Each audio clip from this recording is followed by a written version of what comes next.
Mr. Shehzad Munim, President, Foreign Investors Chamber of Commerce and Industry, FICCI, Mr. K. A. M. Majidur Rahman, Managing Director, Dhaka Stock Exchange DSE, and Mr. Muhammad Harunur Rashid, Executive Member, Investment Promotion, Bangladesh Economic Zones Authority, BEZA. I request our respected session chair, keynote presenter, and speakers to come up on stage and take seats.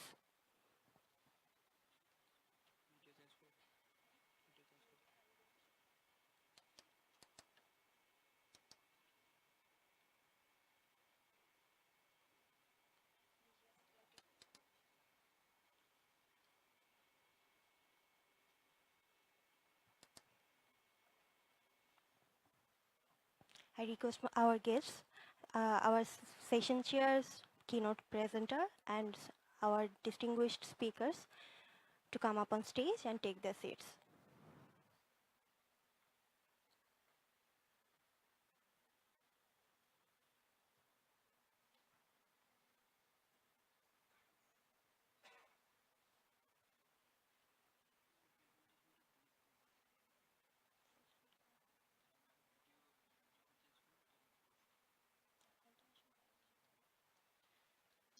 Thank you all for joining here us today, and we are looking forward to a knowledgeable discussion on the foreign direct investment opportunities in Bangladesh and future prospects.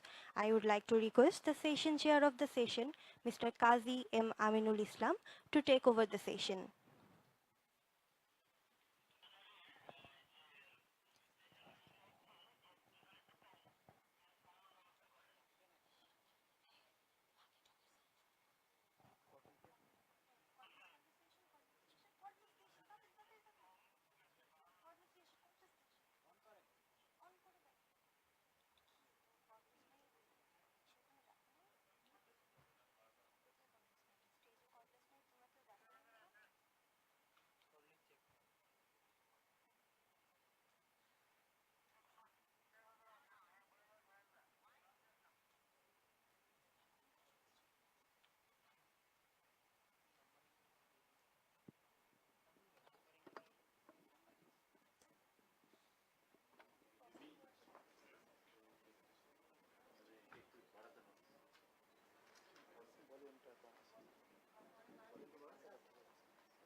So,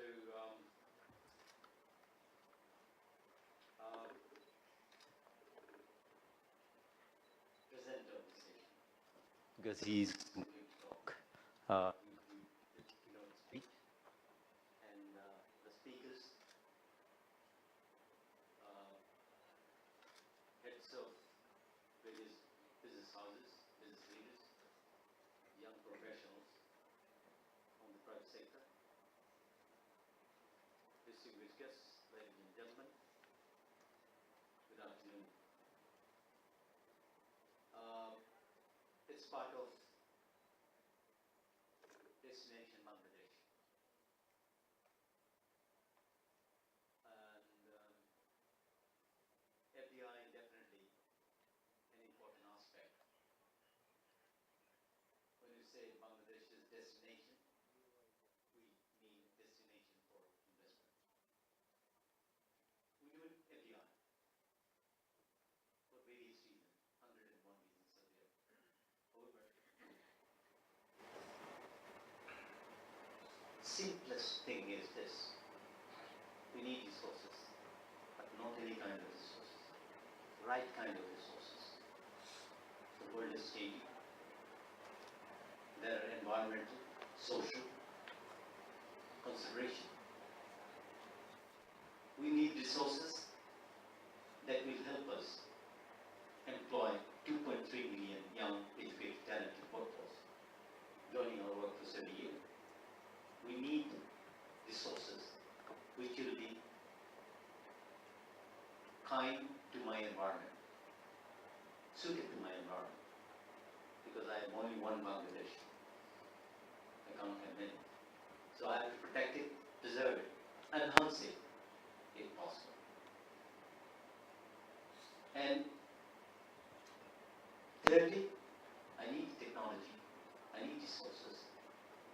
help me face the challenges coming from advent of technology. All of us know of fourth industrial revolution. Industries tomorrow will be totally different from the industries that we have today. You can see the transformation in our R&D sector. The other day I went to an R&D factory. In the whole floor, there were just a few people operating, and the machines are doing the work. And that sort of transformation will happen in every aspect. We need resources that will help us transform this economy, transform Bangladesh structurally as well as functionally. That is where something is coming up. And every country in the world is running. We have to run as well. And there we need the right kind of resources, and that is why we need FDI. And secondly, we need a lot more resources than what we can generate internally. We know our development agenda 2021. Within the next few years, we have set a target to be an upper middle income country, which means a country with more than $4,000 per capita. At the moment, it's little over 1,700. With the traditional technology and resources, we can't go there. We need better technology. We need resources that will bring with it the best practices. That is why we need FDI. Now, FDI is something that is affected by so many things, locally, regionally, globally. There's a whole big picture that we have to keep in mind. I'll be very short. Bear with me just a few moments. Then I'll pass it on to the very knowledgeable speakers and presenters.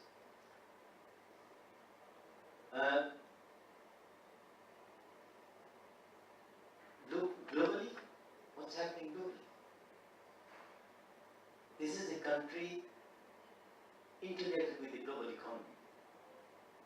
And we are affected through the channels of interaction with other countries.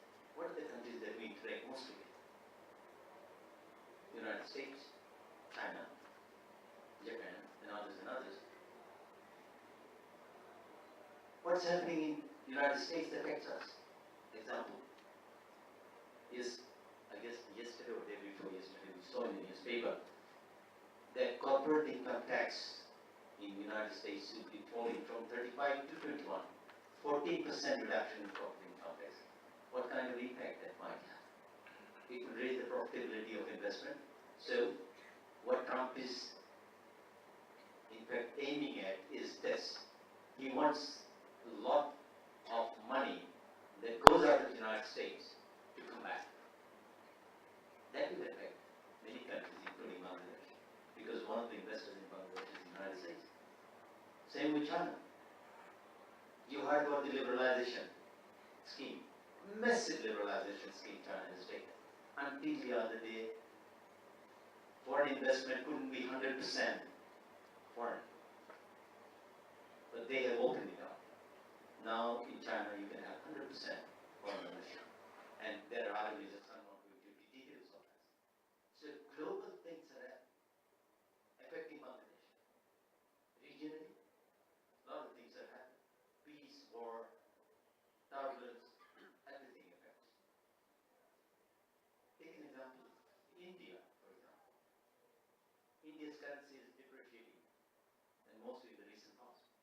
What kind of impact that might have? Depreciation of currency makes exports more attractive, right? And in sympathy with that, other numbers are also changing. That might improve the profitability of foreign investment in India. So a guy which will be investing overseas will have all these global, regional scenario in his front before he decides where to go. Locally, there are factors, enablers and settlers for an investor. I understand that it's a very informed audience that I'm talking to. You all know that we have been trying to make Bangladesh, you see the caption of the statement, destination Bangladesh. We would like to make Bangladesh a destination for foreign investment. And that is why we are doing, we are taking initiative, making some reforms. You heard about monster service. I think the presenter will bring that concept, will elaborate that concept further. We are trying to do all that, strengthening all the enablers and working on the issues that one may have. In spite of all that we are doing within Bangladesh, FDI inflow into Bangladesh is still a lot less than what we could expect, given the fact that we are one of the fastest emerging economy in the world. We are one of the most integrated economy with the rest of the world. We have young workforce. We have very low inflation. Budget deficit is very low. Macro stability is reasonably good. Even then, FDI figure is a lot less than what we could expect. What is it that's going wrong? People say we should work on image. What kind of image? We are one of the best performers in the world. What really happened? Did we fail to get across the message that we are that good? Or there are some other issues. People talk about the risk. What kind of risk? Every economy has risk. So does Bangladesh. Do we have something very idiosyncratic and very large? I would say no. Perceived risk in Bangladesh is much higher than real risk. Life in Bangladesh, if you see, if you think of life in Bangladesh, it's more or less safe, secure. But the way it is seen from outside world is different. Why is that? So, look at some of the bordering countries. I'm not going to name. They draw a lot more FDI than we do. What do you explain that? Good governance? We have good governance. Of course, we are working to make it better.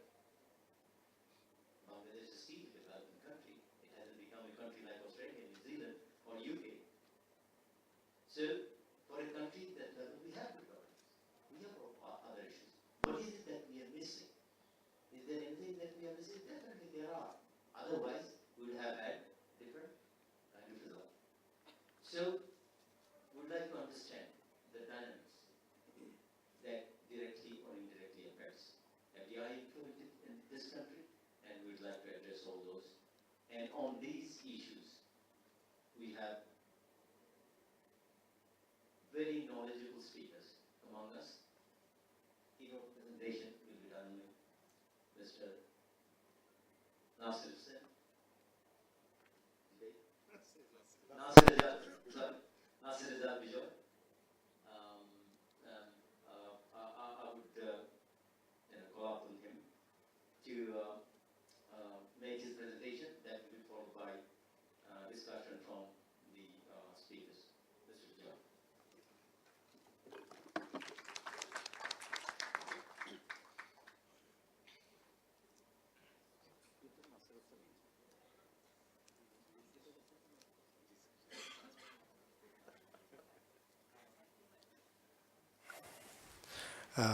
Chairman Bida, distinguished guests, good afternoon. First, let me thank DCCI for allowing me to present a paper on investment climate in Bangladesh and opportunities. But before I go into that, I would like to start with a positive note, positive news. Last week, as recent as last week, the chairman of Standard Chartered Bank, Jose Binals, came to Bangladesh, and he spent 3 full days in Bangladesh. And he was sharing with all of us, and some of you were there in the events, and he shared that a week before that he went to Bali to attend IMF event. And the entire week, they talked about things which are good, things which are not so good. And most of the good things were of the past, and not so good things are in the future because of the trade wars and all those the things coming up. And when he came to Bangladesh, he obviously came with a kind of overhang of IMF discussions that he had, and came to Bangladesh and met clients. It was very intense because we had multiple events, both Dhaka and Chittagong. He met about 350 odd clients in 2 locations. And he told me, and I think he shared with some of our clients over here, that over the entire week, the mood that he had got entirely reversed when he came to Bangladesh. The people are extremely resilient. It's whenever he talked to people, it is about opportunities, it's about growth. There are challenges, and it's every country will have challenges. So he actually was extremely impressed with the potential of the country, and he said, now that I go back, when I meet my clients across the world, I will talk about Bangladesh as a destination for investment. And he said, I can do it with a lot of conviction because I have seen it firsthand. And he's just not a chairman of Standard Chartered Bank. Let me share his credential. He graduated from LSE, did his PhD from Harvard, and taught in Stanford. He was a professor in Stanford, and he joined Central Bank of Spain, retired as deputy governor, and joined IMF for 8 years. And then he was the financial counselor as well as the chief spokesman for IMF on the financial issues. So when he speaks to people, it's not about representing Standard Chartered Bank. He actually carries his own value. So I think it really speaks volume of the potential and the strength that he has seen in the market. So I thought I'll start with that positive note, and that's why, can I turn on the presentation? Yeah, that's why actually we have decided to name it as Best Kept Secret of Asia. Now today's presentation, I'll basically talk about what are the basic things that an investor who has opportunity to invest in 200 odd countries will decide on based on what are the criteria. There are many criteria that one will look at it, but of that, if you categorize in 3 broad categories, these will be basically on the market potential, competitive landscape, and the convenience, like ease of doing business. So we'll talk about this. We'll try to talk about the market potential of the market as a whole and the industries where the potentials are higher as we see it. And we also do some we'll talk about some comparative between other countries which are attracting higher FDIs. We'll then talk about the competitive landscape. Because when I say competitive landscape, it talks about the profitability of our investor, because there will be markets where there are a lot of companies doing business in the same sector. Therefore, it may not be attractive enough, right? So we'll talk about that, and then we'll spend some time on ease of doing business, because that's one of the key criteria that we see influences an investor's decision making. And I was extremely delighted to hear our Prime Minister in the morning, who actually talked about one-stop service. So we'll spend some time on some suggested framework that would help to set up one-stop services. Now, if we look at the history, just a bit of background, I won't take too much time on it, but I want to give you a perspective of this. So the country has actually grown despite all these challenges. In 97, the Asian crisis, we had cyclonic storm, slower growth rate after 9/11, then multi-fiber agreement in 2004. Then we had domestic political turbulence during the caretaker government. We have BOP issues. We had frequent nationwide strikes in 2015 for the first quarter, and still the country continued to grow. I'll just give you a perspective. If you think about the GDP size when the country got liberated, it was $7.2 billion. It took 37 years to get to $80 billion in 2008. And last 10 years, it has become $280 billion. So the quantum of growth is actually remarkable. And think about it, if this growth trend continues, we know that we are still at 177 in ease of doing business. But still at this current growth rate, where you have around 7.5% GDP growth rate and inflation of 6%, so the nominal growth rate is around 13%. If we extrapolate this, this is going to cross $500 billion economy by 2023, in 5 years' time. What does it mean? Last year, Vietnam's entire GDP was $220 billion. Bangladesh will add another Vietnam over above current GDP in 5 years' time. Imagine the potential this country has with all these adversities and challenges we have. If we can actually move from 177 to not to Singapore's level or New Zealand's level of 1 or 2, Kenya 80, Sri Lanka 111. These are doable. You know, I think if we can get our acts right and we can get together, it's not an issue for us. If we can do that, imagine the kind of growth that we can achieve. So I think there is no confusion in anyone's mind the potential of this market that we can have if we can do it right. So next, this is just to give you an idea about the kind of diversity we have, the opportunities space that we have, right? So if you look at the macroeconomic diversity, it's actually very diverse. If you think about the growth rates in the sectors like agriculture, industry, and service, I think industry is going much faster. Service will always go faster in an economy like this. So I think agriculture has come down, but I think in terms of the value, it hasn't come down. In terms of percentage of contribution, it has come down. We'll talk about the potential in agriculture later, but at this point of time, I would like to highlight that if you look at the investment as a percentage of GDP is 30-31. It's not enough. We need to push it further. And with the tailwind of the economic growth, I think the demand will be significantly higher. I'll tell you why. Imagine the country has actually doubled its per capita in last few years' time. So if you add this, continue this, and still it's 1750, which is low. So I was talking to one of the multinational FMCG company, and they were saying that once a country reaches $2,000 per capita income, the consumer economy actually accelerates. Therefore, we are just at the cusp. Once we cross it, it's going to be significantly higher. So it's time for investment in those sectors. So if you look at the medium and affluent population, which is currently 11 million, it will be $19 million. 19 million population. 19 million is actually, it represents more than 170 countries' population. So there's 170 countries where population is less than 19 million, which means the potential of touching the middle income group is significantly higher on this. So I will not spend much time on the history. Let's try to first compare ourselves with our competitors who are also competing with us in terms of the FDI, and then we'll talk about future.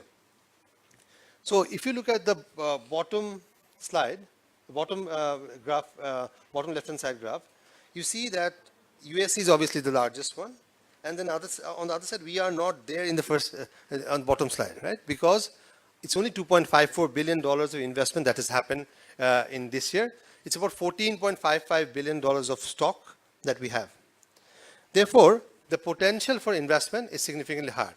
I will actually move into next slide where we talk about the potential sectors for investment. But before that, look at Vietnam. Vietnam has about $24 billion of investments. And one of the things I have noticed when I was in Vietnam was that they have two-tiered policies, one for purely export-oriented industry and the other one for domestic industry. And the restrictions are much less when they talk about the export industries. Now, for export export industries, we need a lot of enablers because we don't want to consume or scarce resources for export. That's one way of looking at it. Well, on the other way is that looking at the trade deficit that we have, looking at the import requirement that we have, we need to diversify our export. And for that, we actually need to allow the export market to grow. And for that, we need to have diversification of the products. So now we'll talk about few sectors we think there are significant opportunity for investments. Energy is one. By 2041, there will be $83 billion of requirement for investment in the power sector alone. And by 2030, $40 billion. Therefore, the need for investment is significant in that sector. And it's not only power generation. I think the country has come a long way in terms of power generation. It's also about power transmission and distribution. A lot of power government companies still produce power which are not really efficient. Those are the companies which can easily go into stock market, and then new investment can come to have a more efficient power plants which will use the same amount of gas and produce significantly more amount of power. So that's, I think, the way to go forward. This will free up the cash for the government to invest in more productive sector where it's still untested. See, at this point of time, if you look at the transmission and distribution, that I would think is a bigger challenge than the generation. On transmission and distribution, I used to work in Philippines, and Philippines has totally privatized this. They have brought in experts from China, Shanghai Power Authority. They're 40% shareholder, and they are local shareholders. So by diluting the shares, or rather divesting the shares, they actually brought in more efficiency, and they have huge cash flow because when they did it, they actually received a lot of cash in consideration of the share transfer. Therefore, I think it's not only generation, but also the distribution transmission where the opportunity is. At the same time, how will we supply to what will be the source of fuel for this power? That will be different source of energy, which includes LNG. Currently, we have 3 LNG terminals, which FSRUs, which have been approved. There are more which will be required. And this is another sector where the investment opportunities are coming up. And for these, we need to actually develop bond market. We need to have a sovereign bond issuance. I do understand there is a bit of reluctance of issuance of sovereign bond because our reserve is $33 billion, but I don't think it's an issue. My point is, whenever you don't need the money, that's when you actually should issue the bond, because that's when your pricing will be much better. Therefore, this is absolutely the right time to issue a bond.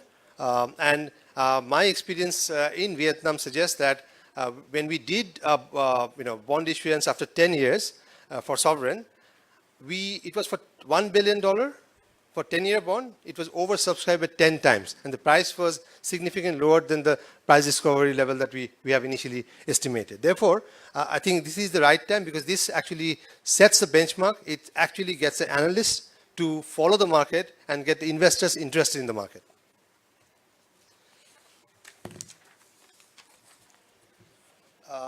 The next sector is actually light engineering, because light engineering is very important for us, because if you look at the last 5 years, the number of employment in our garment sector has not grown, primarily because the efficiency has come in, where that has supported the volume and value increase. Now, light engineering is labor intensive, where we still have advantage. This slide actually shows you there is a market of about $3 billion in the market in Bangladesh, and only 1.5% of our export is for light engineering. So there's a huge potential for this to grow. I'll just share another information. When we talk about export, we always talk about garments. We talked about BRI, Belt and Road Initiative. We talked about how we can export more garments to China. It doesn't have to be garments.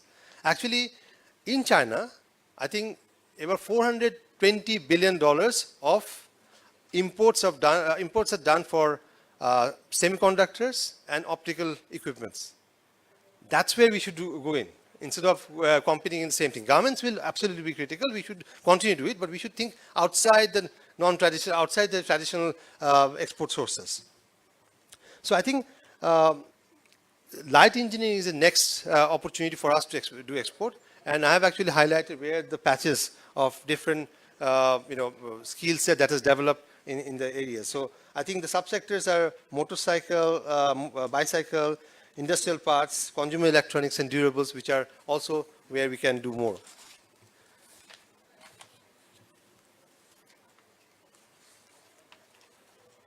Next is actually agriculture. Currently, Vietnam exports $30 billion of agricultural products. Philippines, $20 billion. Philippines, $5.3 billion, Thailand, $20 billion. If you look at the productivity or for the rice output per hectare, it has significantly improved for Bangladesh. So if Vietnam can do it, why can't we do it? So I think that's another sector we should do. I mean, clearly the rice is our staple, so there's a huge demand, but there are other products like fresh vegetable and others, and we have a huge diaspora, which automatically a captive market, but more than that, on the fish, seafood, other vegetable products, flour, there's significant opportunity that we can actually tap. And if you look at the growth, it's actually very slow, 3%, which is much slower than the growth of our other sectors. Now, ICT. It's very important to spend some time on this one, because if you think about ICT, the only sector which can provide an exponential growth in a very short period of time is ICT. Because rest of the products where it requires manufacturing facility, it requires land. It requires a lot more heavy equipment to be brought in, so there's a lead time. Whereas ICT is a sector where it requires less space.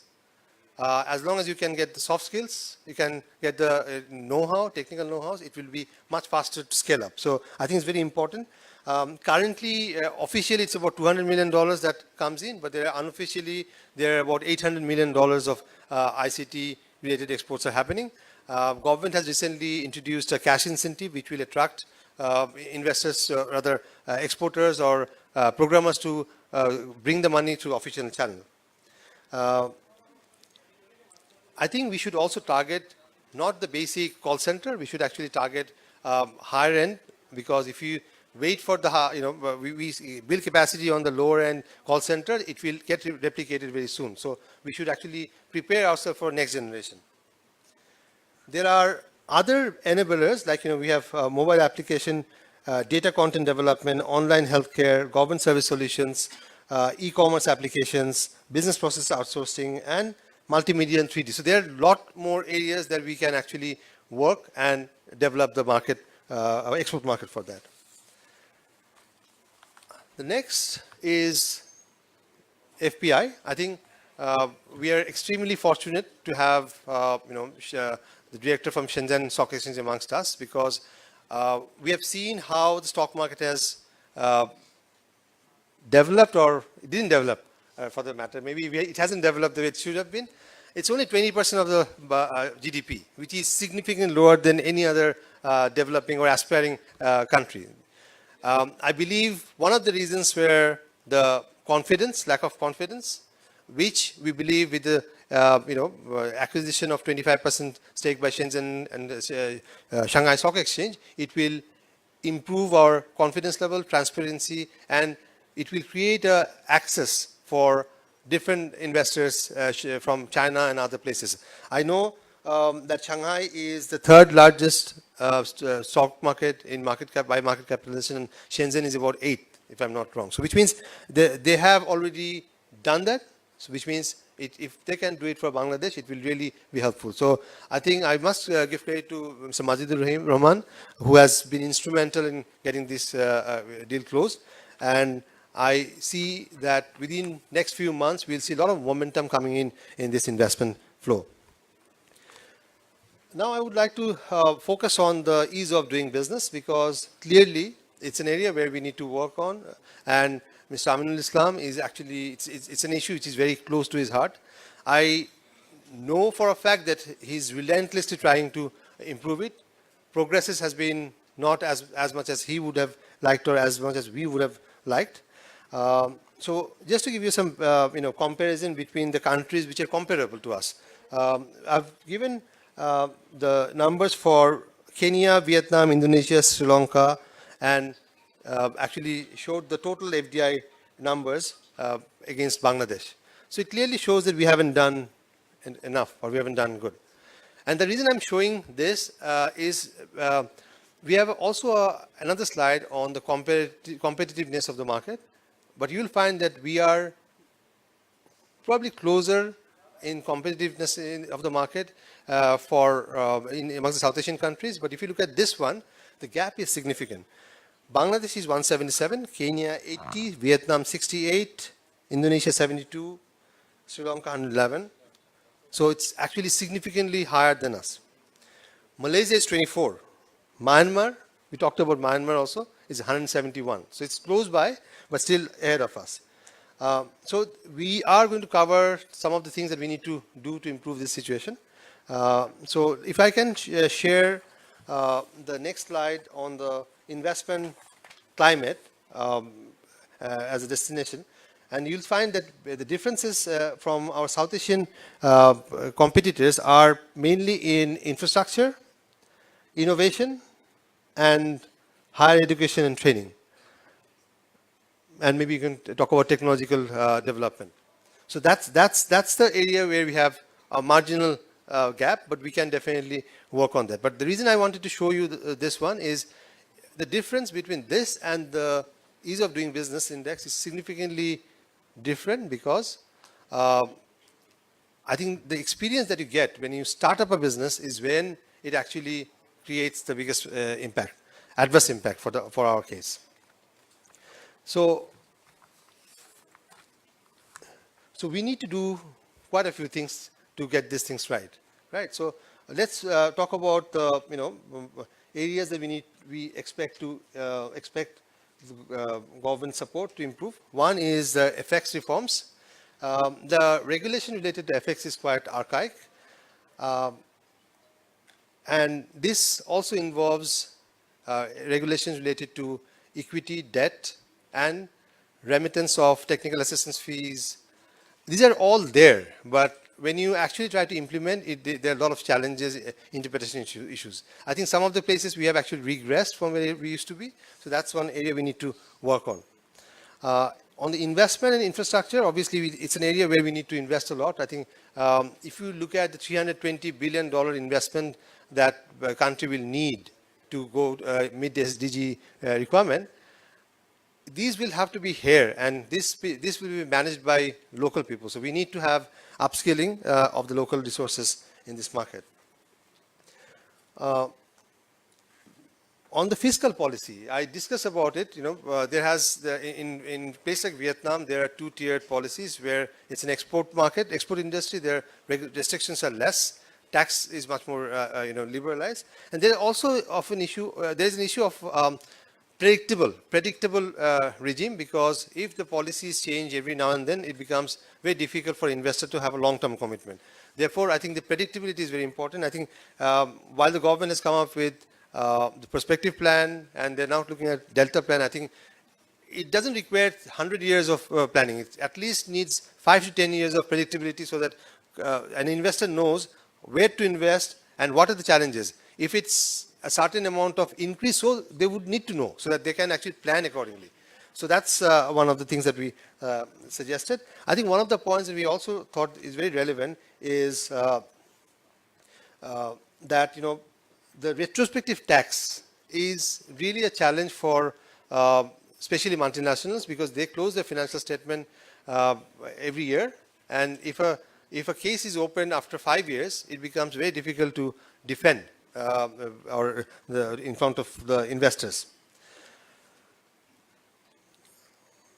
So that's one of the points I would like to highlight. And then for developing new markets, developing new products, it's important that we actually incentivize those sectors like ICT, there could be light engineering, the economic zones that are coming up. I think there should be more incentives so that they can actually produce and export more, and also be more competitive. Non-traditional sectors, I think there should be some investments or I think seed capital that the government can think of to allow or encourage the new investors to come into the sectors.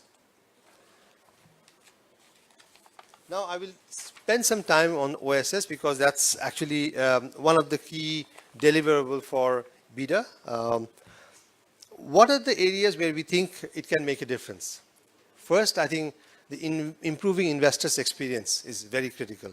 Improvement of turnaround time, greater coordination between agencies, building investment as a marketplace, resolving grievance of investors, and reskilling and remotivating the clients or the colleagues of our BIDA.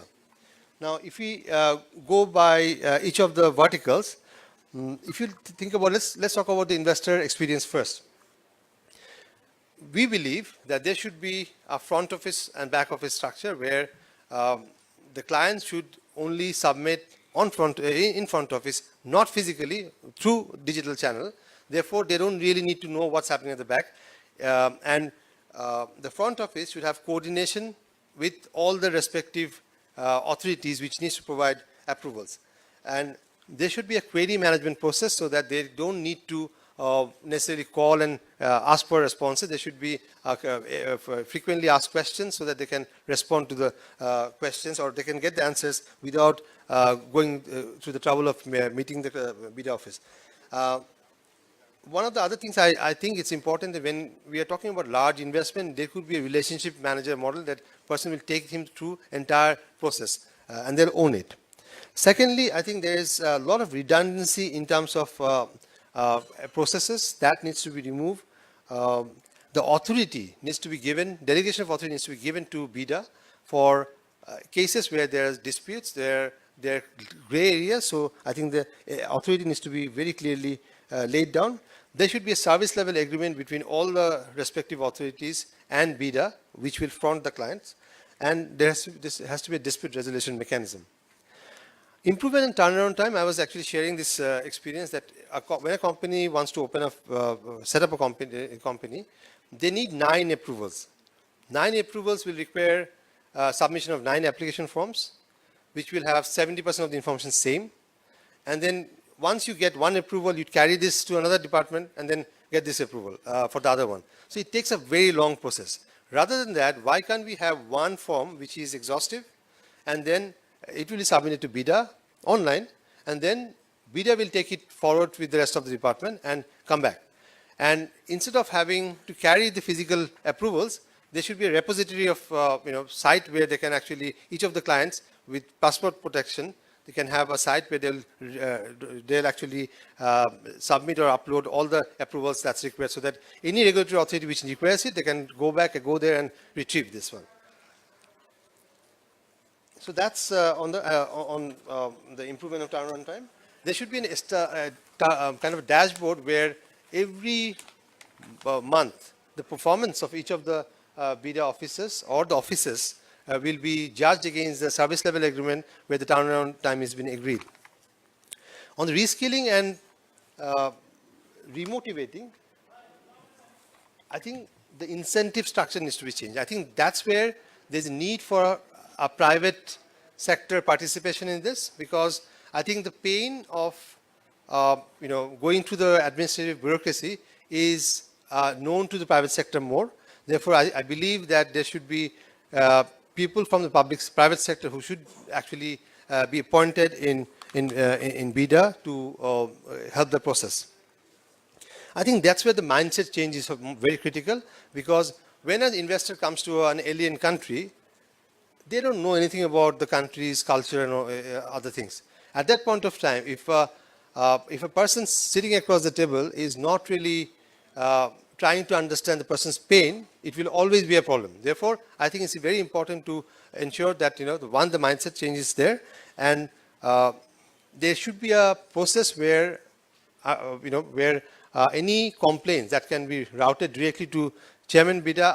In Standard Chartered Bank have already implemented generic email ID called CEO Standard Chartered. Therefore, any complaints goes there, and I have a commitment to respond within 48 hours. So I think that's very important that we should have. So So that's a loop back mechanism we talk about. And the last point is about building a investment marketplace where uh, we should, as a country, have a pitch book. When I say pitch book, it means that you have to record what are the benefits of investing in Bangladesh, what are the sectors where you can, opportunities are there, and what are the incentives that the country offers, and the ecosystem, how to set up an ecosystem for this. So I think that's more or less what I wanted to talk about, pitch book and building a marketplace. So I think we have clearly a lot of opportunities, and I would like to close with a comment that there are huge interest in the market, in the world, about Bangladesh, and for Bangladesh we have already been advising a company which will be the single largest investment for Bangladesh, for $1.5 billion. We are expecting this to come within a month, and with the help of VIDA, where Mr. Islam has helped us a lot to close it. And once we cross the last leg, we'll be able to bring in $1.5 billion. And that's not the only one. There are a lot more to come. And to capture this, we need to ensure that whatever we discuss, we actually implement that. So it's actually a time for action rather than words. I think we have enough ingredients, recipe for success. Now we need to implement it. Thank you.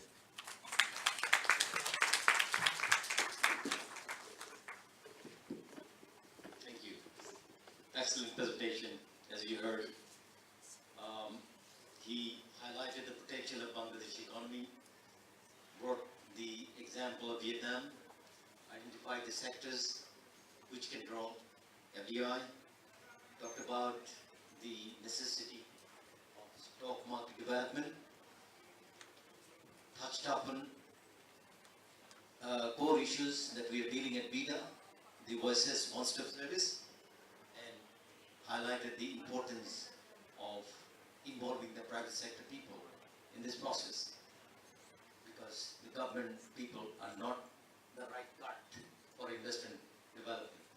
So I think that's in very brief, the salient aspect of the presentation. Thank you. It has been very, very exhaustive. You have raised a lot of other issues, even though it may have, I didn't notice, the very agile audience, and definitely have taken note of that. And at this stage, we have a very renowned entity in this country, Vialatex, which is a major company that have dealt good experience of dealing with FDI. I believe that after this presentation is made, we would greatly benefit if you could talk about the issues in relation to FDI and the way we can better address those issues. So, Mr. Rizal Hasnath from Vialatex. Thank you, sir. Chairman Vida, speakers, and yes, Assalamu alaikum. Good afternoon. Yes, let me clarify. I'm not representing the FDI part, rather than I'm representing the business part. I'm basically we are the business house. We are to be the business house. Of course, generally we known as a textile business. Of course, textile is our core business. But I'm sure many of you will be surprised that our investment portfolio, 2/3 investment is a non-textile, non-garments. So these are the unique things I can share with you. So this is that means we believe the investment. Not only the me, let me share my very personal things. Two of my sons, who graduated from the very renowned US business school, they came back, they joined here. The reason, they believe Bangladesh. They believe the opportunity of the country. Why Bangladesh? Bangladesh is an untold stories. Many of you, especially the probably foreigner, you don't know. Bangladesh is an unfold stories. I mean, definitely it will be very good if any successful foreign investor who is doing the business in Bangladesh, who can represent, who can share their experience. Of course, I can tell you, as a Bangladeshi, I can say a lot of things about the country, but if some foreigner, some other investor who already successfully doing business in Bangladesh, if you can hear from horse's mouth, I'm sure you'll be more convinced. nevertheless, I'll try my level best.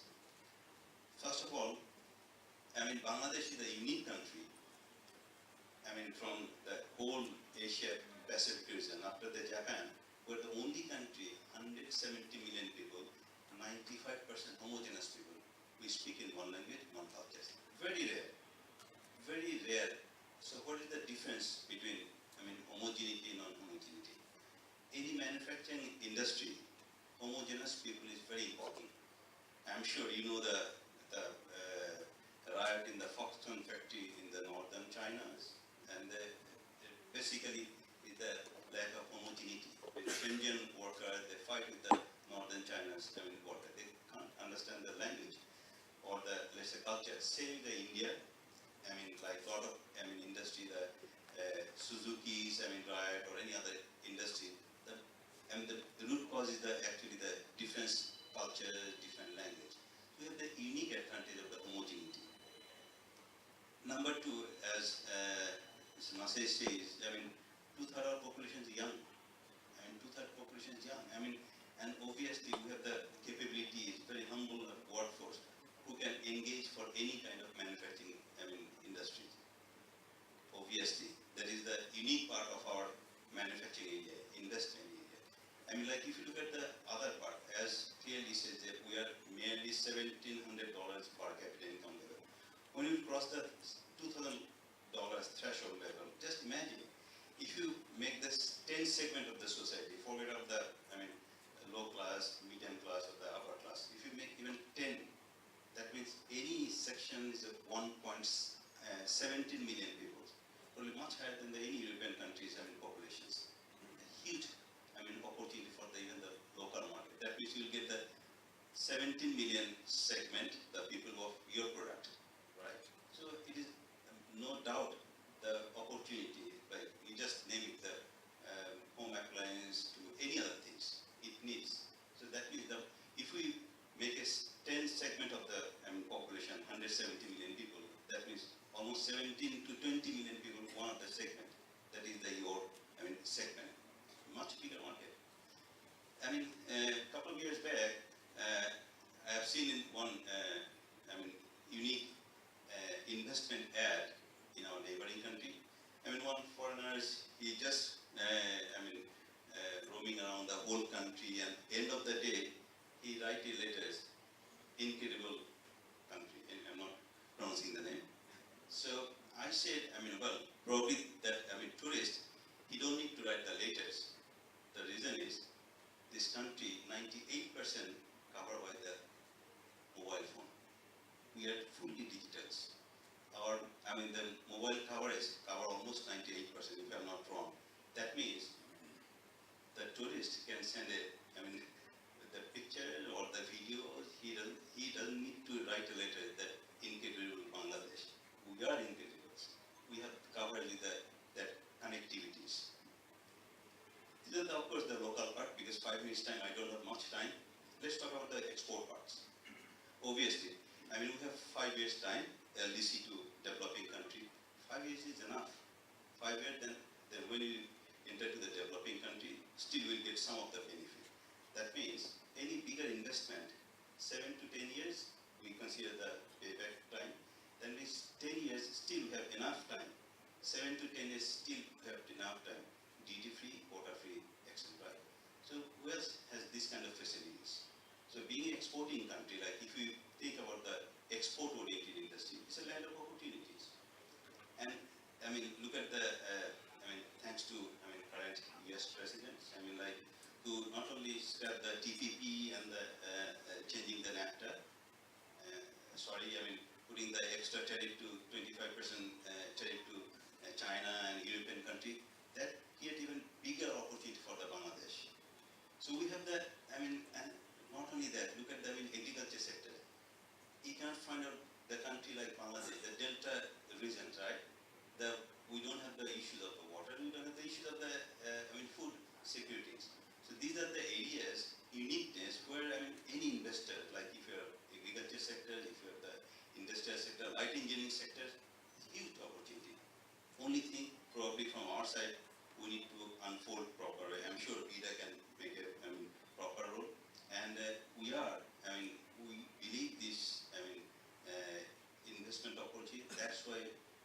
only being a Bangladeshi, as I say, our next generation also believe Bangladesh, and that's why they came back, they joined with us to take the Bangladesh in the next step. Thank you. Thank you.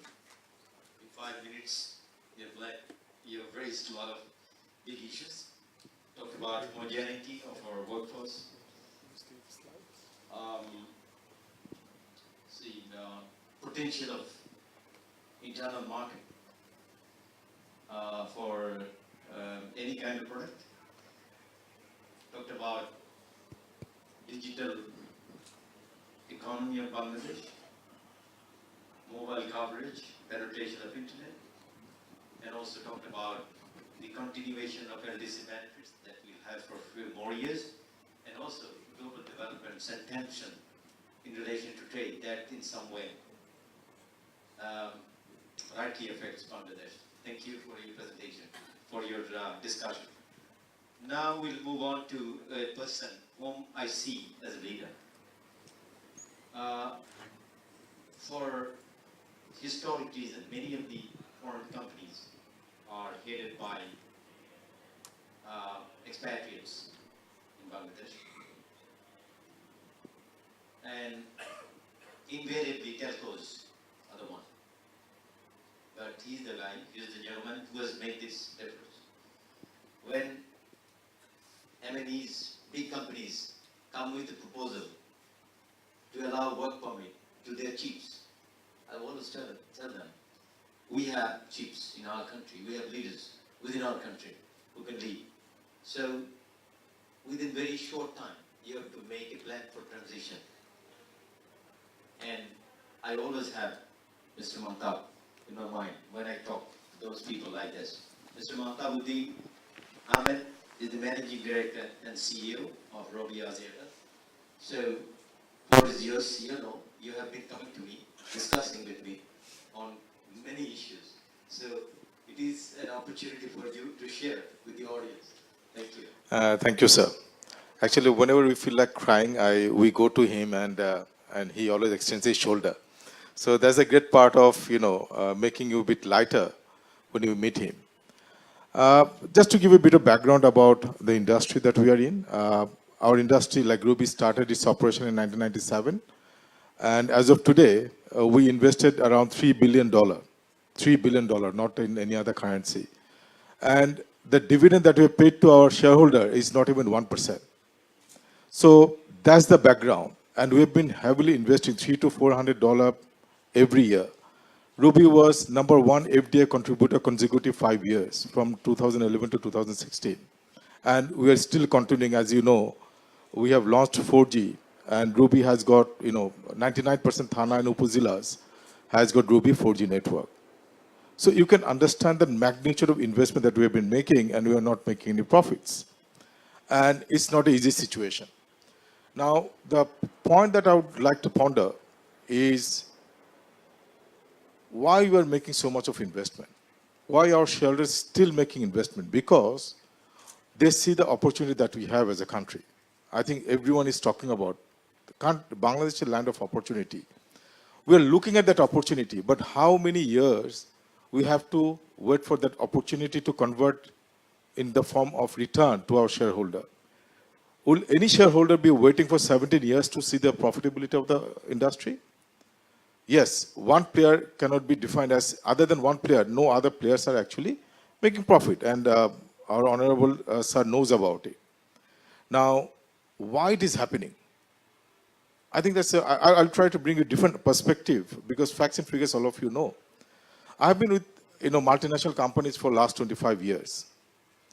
What happens? The typical mindset of our policymaker, I don't want to generalize it, but the general mindset, multinational meaning they siphon money outside the country. Weird. This is an East India type thinking. They think we are all still East India company, like we are siphoning money. Number one. Number two is that they have deep pocket, so charge as much tax as possible. And in this regard, I can tell you, many of you may not understand. Still, a lot of you complain our charge is high. Bangladesh is one of the rare countries in the world where that, as David Bhai said, we have more than 99% coverage. Our price is the data, voice price is the lowest in the world. Data price is among the bottom 5 in the world. Our tax is among the top 3 in the world. 100 taka revenue we earn, 46 taka goes to government pocket in different forms. So that kind of tax structure we are in, as a result, what happened? Except one player, no one is making profit. As a result, we have seen Airtel dying down. We have seen Citizen not there anymore. We have seen consecutive spectrum auction happen, licensing renewal happen. No global player showed any interest in coming to Bangladesh. Does Bangladesh deserve it? The question is definitely not. Despite having so much of opportunity, why we are not being able to attract foreign investor in the area where we desperately need huge investment. So this is one part of the story, that mindset got to be changed. The reality is, the multinational companies I have worked for, and I know some of the people in this room, they have top quality, top 3 audit firms in the world represent them. Our governance process is extremely strong. We can't do whatever we want to do. We have to operate within the that governance process. So the question of that kind of mindset should be changed by now. But unfortunately, I would still say 80% of the people having that old mindset. If that mindset doesn't change, the policy makers cannot bring the kind of change this country requires, this country deserves to attract foreign direct investment. Now coming to another angle of it.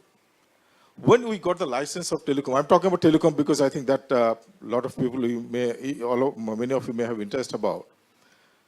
Telecom, when you got the license, like with the license I got in simple terms, I'm not going to use the technical jargon like ICX, IGW and all. What you can say is I've got the full body. You know, I can work on the full body. I've got 2 eyes, 2 legs, 2 hands and so on. 1997, when we got the license, we have all these, full body. Now I can tell you, now I have taken away a lot of parts of the body. I don't have 2 eyes, like I don't have fiber license. I cannot lay my own fiber. I cannot lay my tower. I cannot build my tower. So there are many things which has been taken away from us. So what does it mean? The business feasibility that we saw at the time of investing and the reality today is very, very different. So is it sustainable? Are we setting a good example for the foreigners? Probably not. The other example I can give, like we are very proud of the recent, the Aki's deal that happened with Japanese company. We're really proud of that. That kind of deal can happen in Bangladesh. The biggest merger happened in Bangladesh. It was Airtel and Ruby merger. That could have been an extremely good example for us to showcase it to the whole world. Bangladesh can handle a big merger like that, $1 billion merger. But what happened? At the time of merger, from nowhere, look, you know, when you get into merger, there is a business case for it. At the time of merger, we figure out there is a huge fees to be paid. It is more than 450 crore for this merger. And 1 year passed. By the time we did not make an investment. So, you know, there are a lot of challenges are there. And having said that, still we are hopeful about the country. We are still hopeful about the opportunity. And still there are people who are trying to solve problems one after another. If those problems were not resolved, the situation would have been even worse. So my humble, and I've been in continuous dialogue. Things are changing and hopefully it will change for the better going forward. And with those change mindset and with all of your support and help, I'm sure we can build a better Bangladesh. We can build a better Bangladesh with the resources what we need from abroad. Thank you.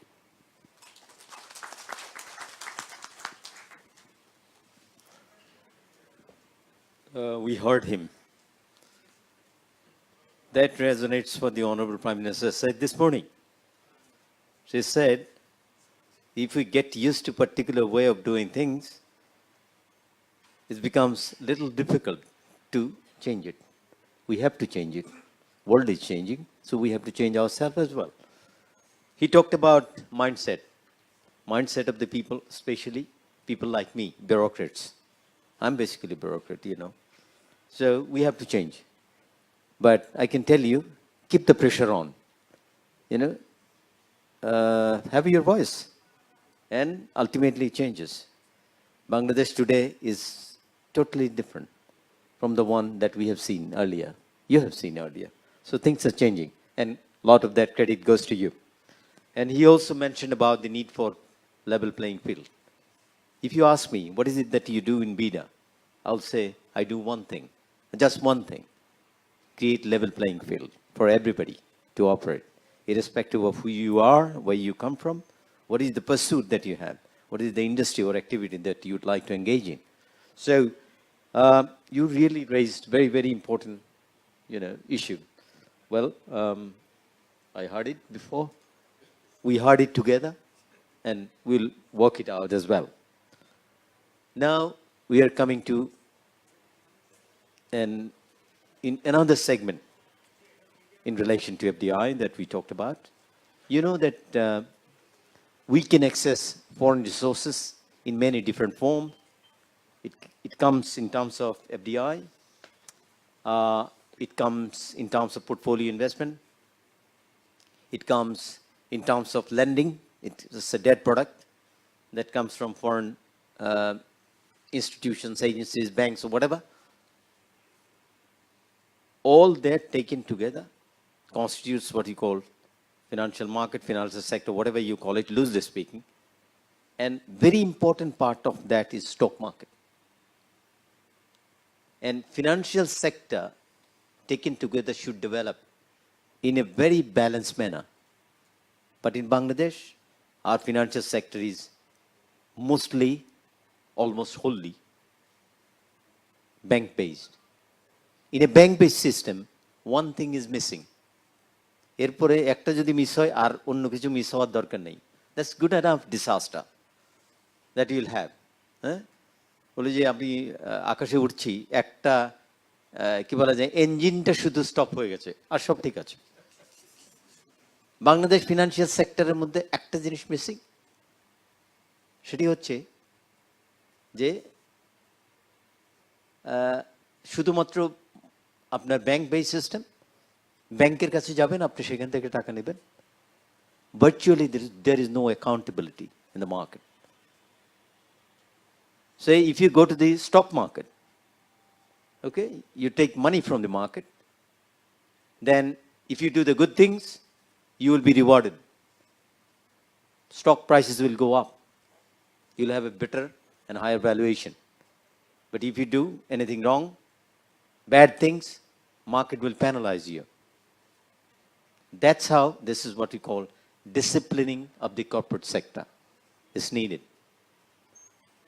Corporate sector is dealt, I strongly repeat, it is dealt, rewarded and punished by Wall Street lot more than by the President of the United States. It's that powerful. Unfortunately, in Bangladesh it's totally different. এই দেশে see poor people, লুঙ্গি পরা, sandal পায়দার লোক stock মার্কেটে চলে আসে।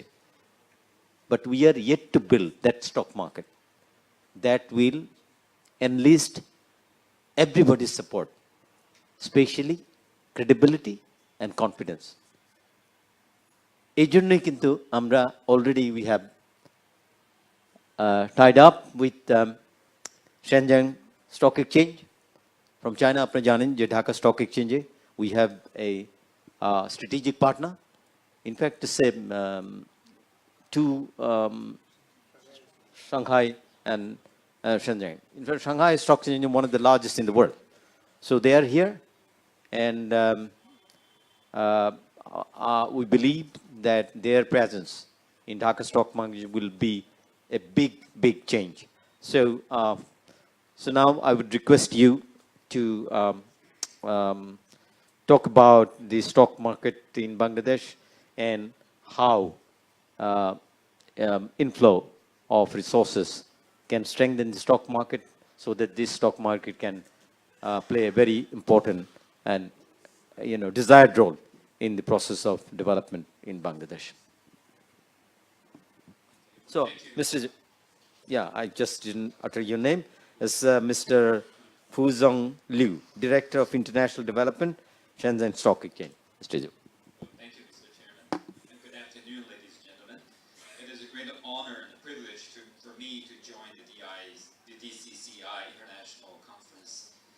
I would like to thank our host for the wonderful organization and great hospitality. As a strategic investor and partner of DSE, we deeply appreciate the opportunity Bangladesh has offered to us to participate and contribute to the country's tremendous growth. China and Bangladesh share very well-aligned development goals and a similar trajectory of growth. So over the past 4 decades, China's economic growth averaged 9.5%. In 2017, Chinese GDP was valued at 12.7 trillion US dollars. And in recent years, China has gone very deep economic transition, drawing on fresh power of growth from economic restructuring, consumption, industrial upgrade, and urbanization, interior development, and globalization. So China's growth is evident to the policy agenda that Bangladesh is outlining. So today I'd like to talk about a kind of connectivity, the connectivity in capital markets. So we talked about the physical connectivity, roads, bridges, and economic integration. And the role of the capital market is actually very important to integrate different resources. Well, first, we heard about the different economic agenda and the policies all based on the dividends in demographics in Bangladesh. But actually, density economics is a very important subject in this country, especially in Dhaka area. It is an area where adoption of telecommunication network makes it much easier for the network services to be adopted and new business models to be developed. Therefore, it is very important to give the role to the capital market. Instead of going from a top-down approach, it is important to give the power back to the market, where a bottom-up approach might be more appropriate. In this regard, the capital market could provide the much-needed resources to the right people, to the most capable in this economic transition in Bangladesh. Therefore, the capital market collaboration represented by the DSE and China consortium agreement and cooperation is important. Working to support new business development, new business models is a new mission for DSE and China consortium in this collaboration. My second point is how we can build a trust infrastructure in the capital market. It is important that people would have confidence in the capital market, and they have trust that good companies are listed and good practice as the governance standards are adopted. We believe that good transparency is the key to success. Therefore, we'll be working with DSE. As a partner, actually, we are DSE. We will be working together to improve the technology, the information disclosure system. In this regard, we will improve the trust system, so people would have the confidence to invest in the companies or the products that we offer. And the third point is service, cross-border service. We believe that the exchange is the place where financial capital meets the real economy. So the service is fluid and is flexible. We're able to bring more precisely the companies who need capital to the people who are able to provide the capital. Well, in this connection, we have brought with us a number of Chinese companies listed on Shenzhen and the Shanghai stock exchanges. And we use our VNext platform where we marry capital to innovative companies. We're now doing it across borders. We are organizing a few seminars tomorrow in collaboration with DSE and our partners in Bangladesh. So the Chinese companies could bring external or FDI into Bangladesh. Actually, I'm very proud to say a number of our listed companies present today have already invested in Bangladesh, and they're very proud of their investment here in Bangladesh.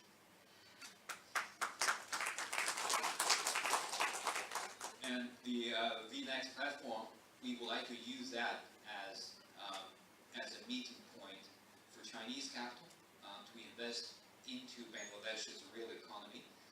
And in this regard, the corridor on the capital market can play a very important role.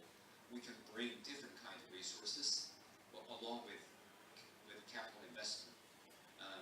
China has China has probably the most appropriate technology for Bangladesh.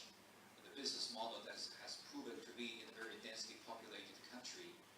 Therefore, we believe that our effort to bring Chinese companies into Bangladesh will pay off in the future. So with that, I would say thank you very much for your kind hospitality, and thank you for receiving the delegation from China. Thank you. Thank you. You heard him. You see, I believe that in the days to come, there will be much needed services coming from the strategic partner, Dhaka Stock Exchange, in order to fill a huge gap that we already have in the stock market. And I would like to see the stock market providing necessary capital for the new generation of investors who will be coming with new knowledge, new technology, and new ideas for business. So I believe that this collaboration with the Chinese will bring in competence. You see, financial sector competence is a big issue. Those who run financial institutions in this country know how difficult it is to find the right people, competent people. So I believe they will bring in competence, and definitely they will use their contact. As he said, that we brought many Chinese companies here. And of course, it will be accompanied by technology and knowledge and expertise of operating one of the largest exchanges in the world in Shanghai and Shenzhen. Thank you, CEO. Now we'll have 3 more speakers. I'm sure you're not that bored. Could be a little bit bored because it's end of the day. So it has been a long day for all of you.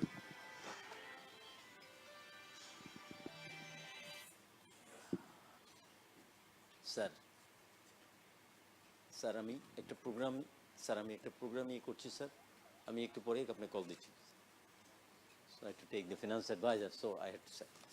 I'm sorry.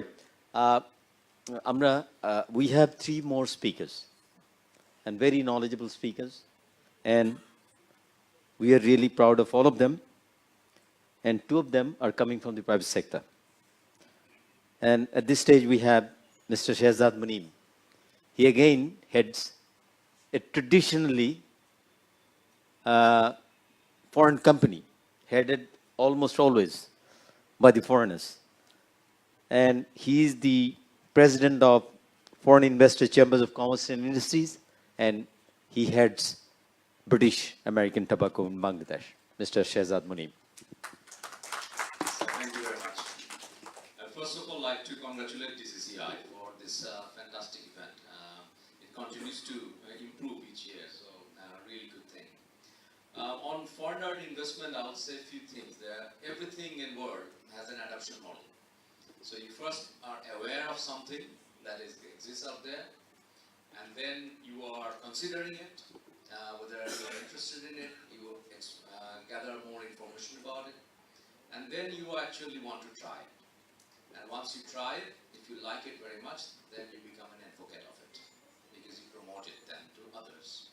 So FDI in Bangladesh story, if we look at the flow, I think on awareness area, there is a bit of work to do. And I'm a very competitive person. I like to see competition all the time. And yes, we like to compete ourselves with Malaysia, Vietnam, Thailand of this world. But I would like to look at a competition just next door, Myanmar. Their FDI today is double than ours. And if you look at the ease of doing business, they're not too far away from us. But somehow they've been able to attract a lot more FDI than Bangladesh. Now what we need to do there is, I think, we need to focus on this funnel of investors. So we need to make a lot more people aware about the opportunity in Bangladesh.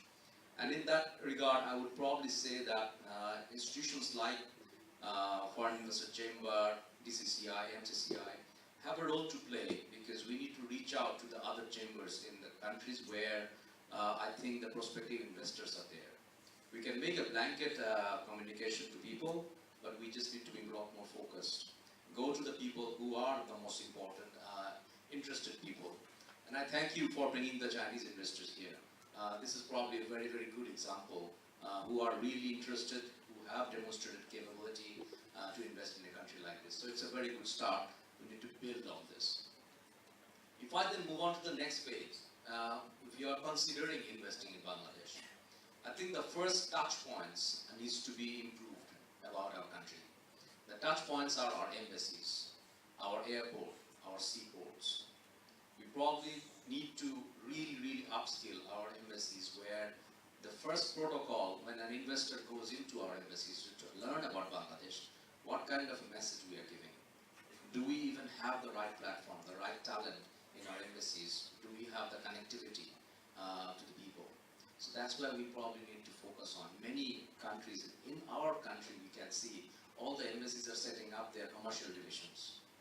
Because they see the opportunity there, we need to reciprocate that as well. And be focused, really target the countries where we seek foreign direct investments. Then we come to the invest part, so the ones who are investing. I think a lot of very, very good work is happening. And Nasser Bhai already mentioned about the work that is being happening about one-stop service. We are trying to improve the availability of land issues, some of the bottlenecks that are there to invest in Bangladesh.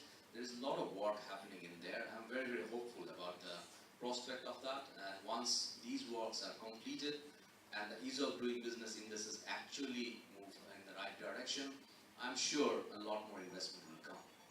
But then the other area we also heard from Robi, the investors who are already here in Bangladesh, and the group of investors that I represent as President of Foreign Investor Chamber, these are the people who've been in country for many, many years. And that's where the advocacy part needs to be improved. If we have issues like what Matabai was talking about from one of the largest investors in the country, and if I talk about the largest and the most important FICI members, all of them are in some sort of litigation with the government ranging from million to $1 billion. If that is the story, and if we don't resolve it quickly, then I don't think these investors who are already in the country will not convert into a real advocate of Bangladesh. I think we all have a big role in making sure that these 4 areas in the flow of foreign direct investment is actually improved on, not only focusing one. Because if you improve the investment indices, ease of doing business, but not anybody is aware about it, not too many people will come. If you don't have the advocates within the country, then the flourish will not happen, because we are already here. These companies are already here. If you look at, I pick 2 examples, Nestle and Unilever. Unilever is known as a food company in UK. They are listed in the UK stock exchange as a food company. How many food products do Unilever sell in Bangladesh? None.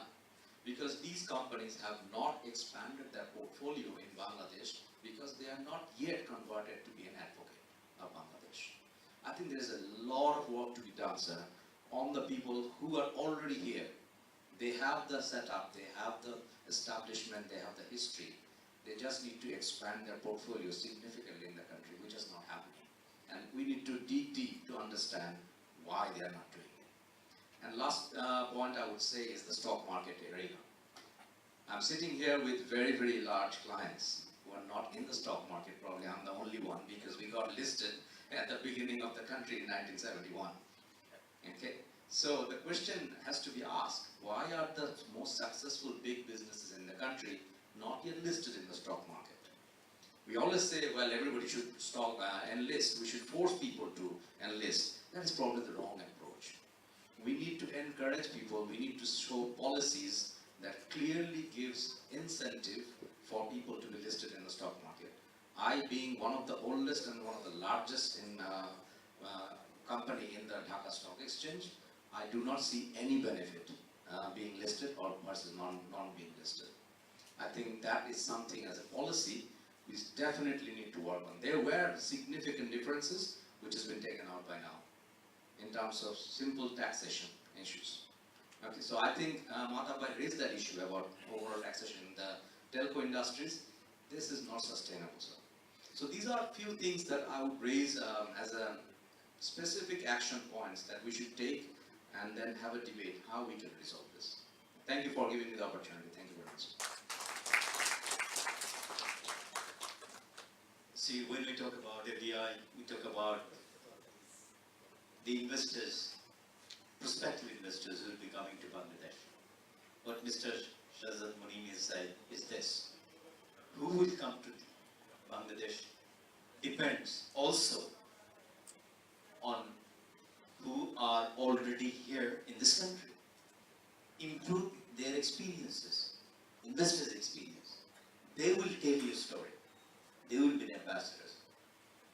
And when they tell others that, look, we are here in Bangladesh, this is the best experience that we have. If you can come, if you want to come to Bangladesh, this is the experience that you have. I think that would be a lot more credible than VIDA chairman going and saying how good we are. Thank you. You have raised a very important issue. He talked about incentive, which I believe is very vital. At the end of the day, human beings are all rational animals. We all act on incentive. So if we have the right policy incentive, definitely investors will react to that positively. And we'd like to hear from you regarding this as well, so that the regime that we are thinking of in the future should have the right incentives built in it, so that we have the right outcome. We still have two more speakers. One of them is Managing Director, Dhaka Stock Exchange, the entity that I look forward to with very high hope. So, Mr. Majidur Rahman is the Managing Director of Dhaka Stock Exchange. He has been in the process of engagement with the Shanghai and Shenzhen Stock Exchange. And so the floor is yours.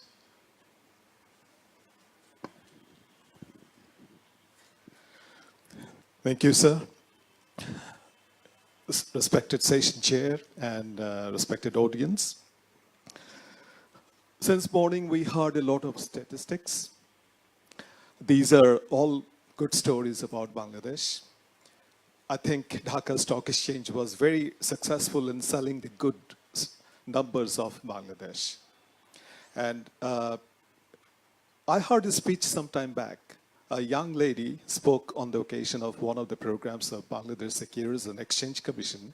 She said, Shanghai and Shenzhen must have seen something in Bangladesh, that's why they're here. That was a golden statement. I tell you, I mean, that's so true. And when I took up the job at Dhaka Stock Exchange, and I look at the numbers, and I found those are the secrets, the best secret of Bangladesh and Dhaka Stock Exchange. The government has made a policy in 2011, after the big crash of 2010, that the stock exchanges should be demutualized and the management should be segregated from the ownership of the exchange. That was successfully implemented in 2013, and then we took on the perspectives of the demutualization scheme to bring in a strategic investor. And we could convince the consortium of Shanghai and Shenzhen stock exchanges to join Dhaka Stock Exchange. Now, what are they going to do? What we have discovered and we have seen for ourselves is that we need resources, we need the right expertise, which our session chair has pointed out right at the beginning of this session, that we need what kind of resources, the right kind of resources. So we were looking for a partner who could give us the technology, who could give us the development perspectives, who could tell us that this is the way a capital market should be developed.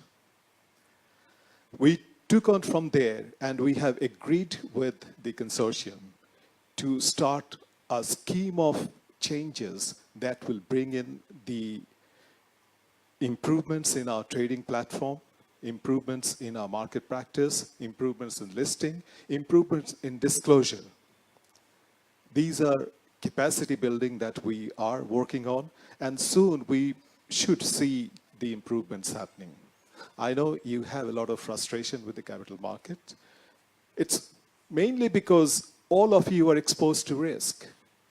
Our capital market today has its turnover on a daily basis, almost nearly 90% being carried out by retail investor. The retail investors are supposed to be given a product where they have least risk, and they should be into fixed income securities like bonds, mutual funds, and other products, which we do not offer from the stock exchange yet. These are the products that we intend to bring in. We have only one platform for equities. We do not have bonds, we do not have derivatives, or we do not have futures and options and other stuff.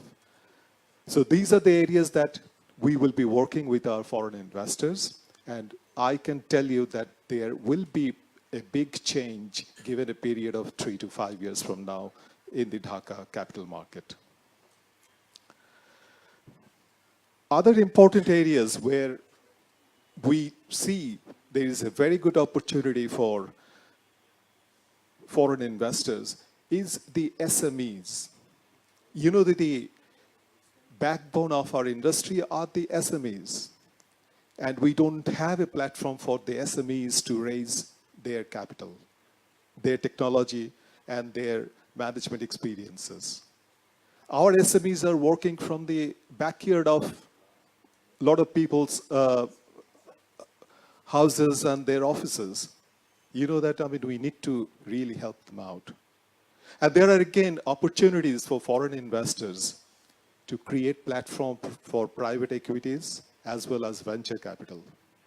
So taking these into consideration, Dhaka Stock Exchange is ready to roll out a separate platform for SMEs and another one for alternate trading. Even unlisted companies will be able to come to Dhaka Stock Exchange and look for entrepreneurs and equity partners. So these are the developments that we are working on. I think we have taken quite a long time to discuss about foreign direct investment opportunities. I would also say that what else we need to do. Our speakers have highlighted on various aspects. I will just add one more point to it, is that we need to promote our country. We need to say it loud, Bangladesh is building Bangladesh. Unfortunately, we are very shy. We need to work on it. And I would say, you can see in my presentation that I have used a slide which was viral in social media just a week back. And that shows Bangladesh has a footprint in the world economic map where we contribute almost $250 billion. And we will be, as Nasser Ajaz Bijoy says, that we'll be adding another Vietnam to our economy in another 5 to 7 years. Let us put in our hands to achieve it. Thank you so much.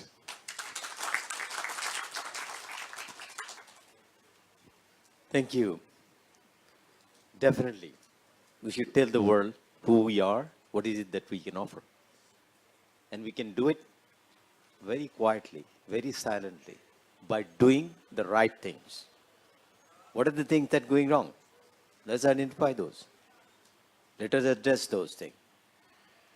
It's a technologically equipped world. Whatever good thing happens in this country will go to the rest of the world instantly. Let us do it. Let us do it all together. So, we have one more speaker. He's the last speaker, but not the least. In fact, in my judgment, he comes from an agency which is one of the best in the country, Bangladesh Economic Zones Authority. Mr. Harun Rashid is one of my junior colleagues from civil service. He is now deputed to Economic Zones Authority. You heard only the other day, it's 5 years probably, economic zone started, right? And during this very short period, Economic Zones Authority had already made a big presence. কেননা বাংলাদেশে আপনি জানেন যে নির্ঝঞ্ঝাট একটা জমি,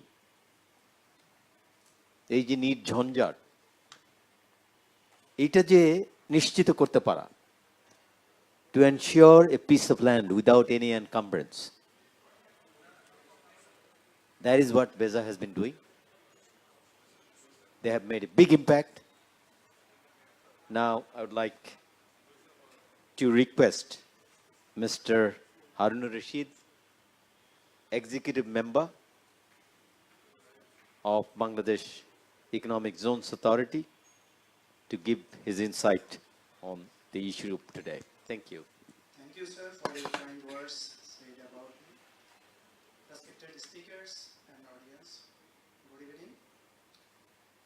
I want to start from the bottom of the discussion, that is Barzar Paints and Asian Paints, who are already in Bangladesh as a foreign investors, and they are advocating on behalf of Bangladesh. They have decided to expand their production base in economic zone. We have allocated them land, and they are confident they go further with Bangladesh Economic Zones Authority.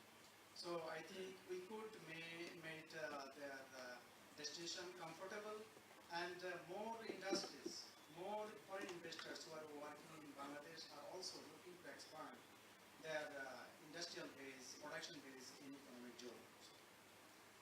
Not only Barzar and Asian Paints, other foreign investors, Adani and Wilmar, those who owns Bangladesh oil industries, they have also booked their land in Mishra for expanding their industrial base to build up a big silo and capacity for storage of food grains.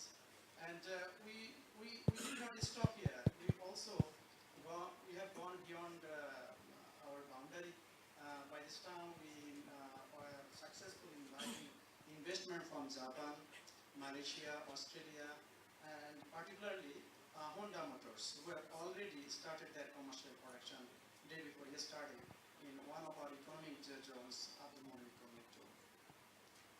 We also made it possible for Australia to make one investment also in private economic zone, TIC Australia. They manufacture hanger for garments industries. We have signed land lease agreement with Nippon Steel also.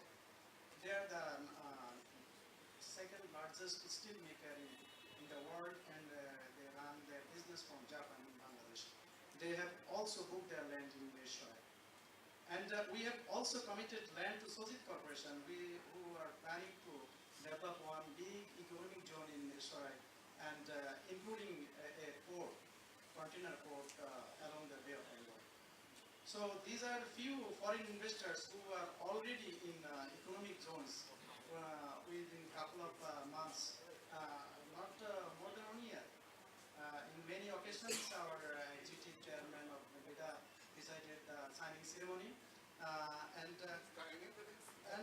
we have also developed one economic zone in Dholgata, Maheshkal, that is ready for heavy industries, and already one of the largest petrochemical company, SKS from Korea, in joint venture with the local TK Group, have booked their land, 510 acres land, to build up their LPG terminal and also petrochemical industries over there. Siam Gas from Thailand also booked their land in Dholgata.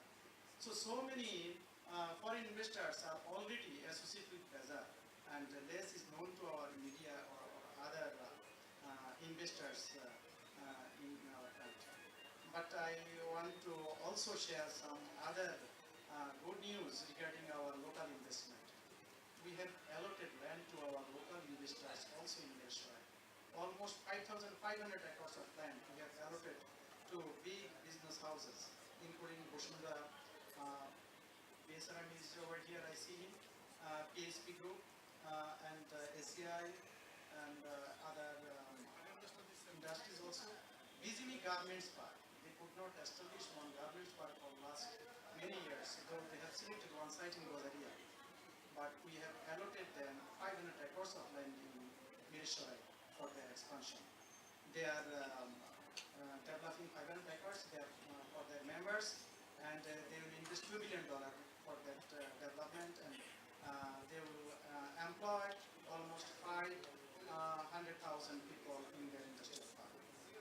In fact, Mirsharai, Feni, and Sitagunga economic zones, combining 3 economic zones, make new industrial city.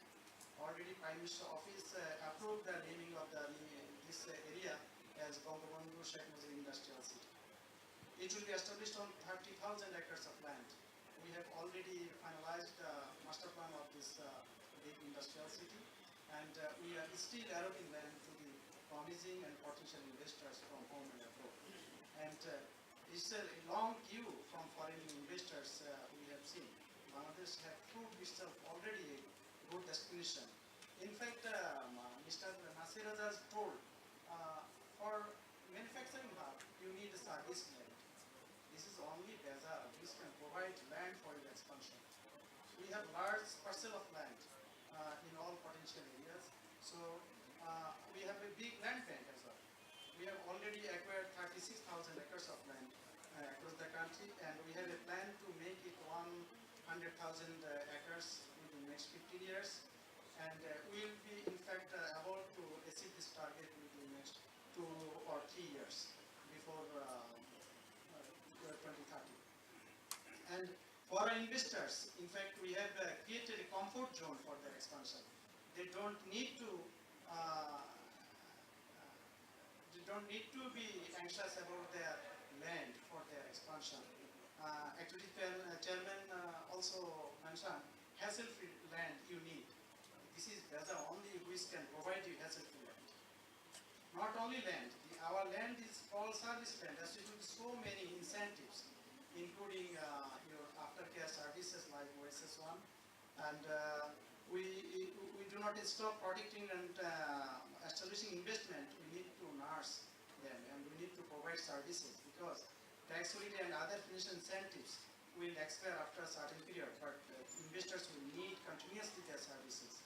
That's why OSS service covering BEDA and BEBZA and high-tech park came under one umbrella, OSS Act.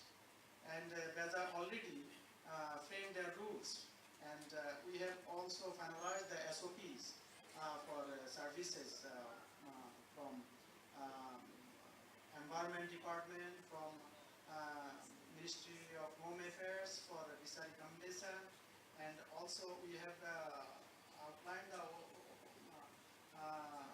this service from boiler registration and other clearances. In fact, we have confirmed through an SOPs prepared by JICA, and we are going to start OSS Center OSS Center, headed by BEBZA chairman, and it will be installed in BEBZA headquarters. We have rented huge space to accommodate all service providers in the Central OSS Center, and it will be formally inaugurated in December. So I think the service-wise, BEBZA will be the best location for an investor to locate their industries in the region. And private agent operators are also offering their land to investors from home and abroad. The investors can also associate with our private investors for their next expansion. With this, I would not take your time, because already most of you have already lost your patience. Thank you. Thank you, sir, for giving me the floor. Thank you. You see, before we go home, we needed to hear all the positive things. You heard it, right? I have a little bit more to add. In 2016, FDI has fallen globally, and it has fallen 14% in emerging countries. But in Bangladesh, it increased by about 4%, even when FDI has fallen globally, and more so in development countries. 2017, FDI has fallen globally even further, 23%. But our FDI figure is going up. It's getting bigger. So it's a positive trend. We are gaining ground, making progress, and all because of you. And as I said, so long we had only banks in our financial system. Now we are adding capital market, asset market, stock market. You heard me. So in the days to come, Bangladesh will be much better country to be in and to do business with. You heard about ease of doing business, in an area in which we have taken massive reforms initiative, on which we are working with relevant agencies in the government. You heard about monster service, on which the Honorable Prime Minister talked this morning, and also heard from the presenters. So lots of good things are here. However, we are not complacent. বাংলায় যদি বলি, আমি অত্যন্ত সুখী, কিন্তু মোটেও তুষ্ট নই। মোটেও না। We are not complacent. We have a long way. We have come a long way, but we have to go a long way as well. We have to realize that, and keeping that in mind, we'll progress, we'll move forward together. We'd like to conclude this session, but before we do that, we have to thank profusely the key presenter, Mr. Nasir Azaz Bizoy, as well as the discussant. They were very, very knowledgeable and talked about nothing, but they talked from their real life experience. I also recognize the presence of the past president of DCCI, Mr. Fatih Rahman here, and we would all like to thank the DCCI for organizing such a great event with such a short notice. It has been wonderful. I would say our discussion today doesn't end here, because after Janan, the reforms, changes, improvements, one of each one, it takes months, years, and decades. Look at India. They have developed the ease of doing business ranking by their work for 3 decades. 30 বছর কাজ করে এই ইমপ্রুভমেন্টটা হয়েছে। Definitely will achieve that much faster, and all by working together. So once again, thank the keynote presenter, discussant, especially the audience. Wonderful audience, very informed audience, and all that has been an enlightening experience for me as well. Thank you all. Thank you, honorable speakers, for a wonderful discussion.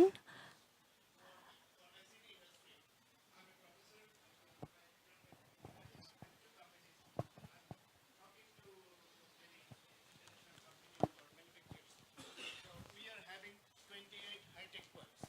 Is it going through BIDA with your chairman? And is there any policy? Because last week also I talked with UK company and Russian company, Chinese companies also, and Korean companies. The problem is relocating manufacturing unit in Bangladesh. They don't know. Even high-tech industry, 28 high-tech park. So our Jabbar Bhai minister, honorable minister is coming next time, but we are not equipped to answer any questions. That's the thing I'm asking. If there is a possibility, thank you. আমি ভেবেছিলাম যে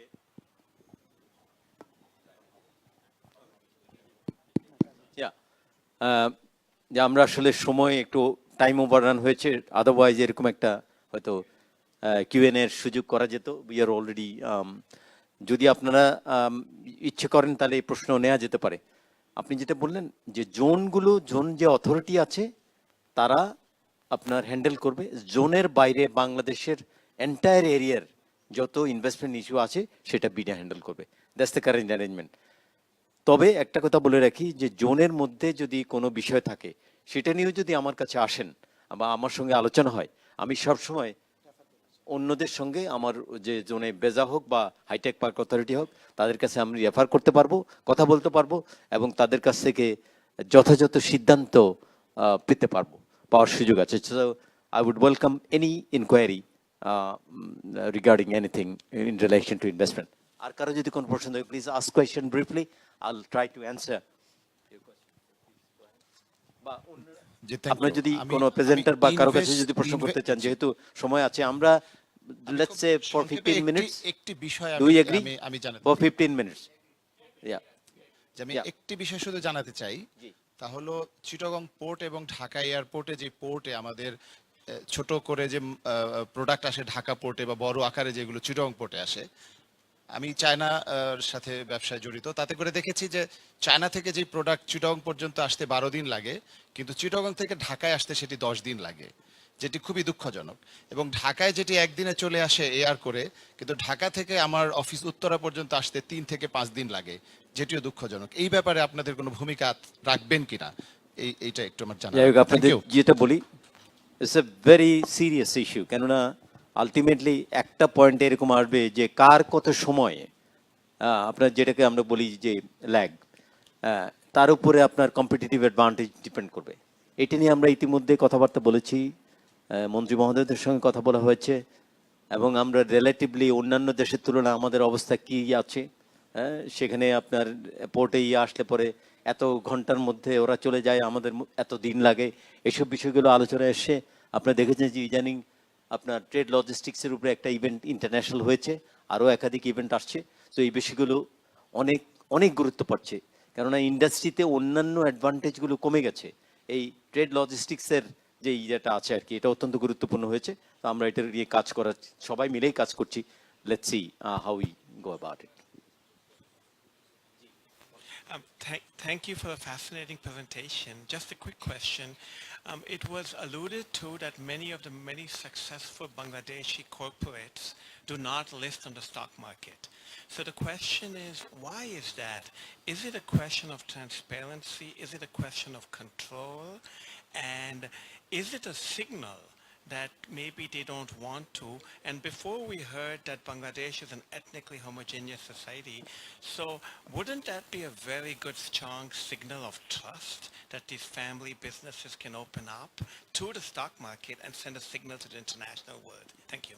See, Bangladeshi stock market jara ekore, just to let everybody know that those who engage in the stock market of Bangladesh are fabulous people. You see, very ordinary people from the street go to the stock market.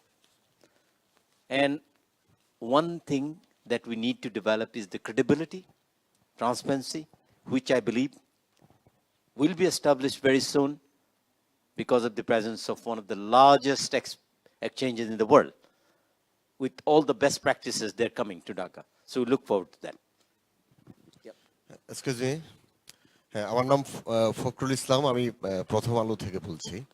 তো BIDA চেয়ারম্যানের কাছে আমার একটা প্রশ্ন। আপনি আপনার opening স্পিচে বলেছিলেন যে গুড গভর্নেন্স বাংলাদেশে আছে, এটা নিয়ে আপনি কনফিডেন্ট। কিন্তু আমার প্রশ্ন, সেটা ভালো হতো সেটা যদি আমরা শুনতে পেতাম মাহতাবউদ্দিন আহমেদ, রবি আজিয়াটা, তিনি কাজ করছেন বিটিআরসির সঙ্গে, ইভেন নাসের এজাজ কাজ করছেন বাংলাদেশ ব্যাংকের সঙ্গে, কে এম মাজিদুর রহমান কাজ করছেন বিএসিসির সঙ্গে, all regulatory. Even Rezaul Hasnat, উনি একটা বিগ কোম্পানির মালিক, তিনি তিতাস গ্যাসের ক্লায়েন্ট। তো তারা আসলে কাজ যাদের সাথে করছেন, তারা এই গুড গভর্নেন্সটা কতটুকু ফিল করছেন, তাদের মুখ থেকে যদি একটু শুনতে পেতাম, তাহলে আপনার কথার একটু বিশ্বস্ততা আমরা বুঝতে পারতাম। এক, দুই নম্বর হচ্ছে নাসির আজাদ সাহেব যে প্রবন্ধ উপস্থাপন করেছেন, সেখানে কোথাও সোর্স উল্লেখ করেন না উনি। আমরা এটা সোর্সিং একটা বিশাল ফ্যাক্টর। ইভেন আমরা মাঝে মাঝে প্রশ্ন তুলতে দেখি বা প্রশ্ন উঠে, রিপোর্টও হয়, ইভেন বিডার সোর্স নিয়েও প্রশ্ন উঠে। ধন্যবাদ। ধন্যবাদ। আমার পার্টটা আমি ইয়ে করব, তার আগে thank you. As I said, I mean earlier, I believe Bangladesh. I believe the investor in Bangladesh. First of all, আপনি যিনি প্রশ্ন করেছিলেন 12 days time, we're the exporters. I want to মানে disclose the name. You'll be surprised when we export the goods to garments to UK market. Southampton port to their warehouse, that takes more than weeks.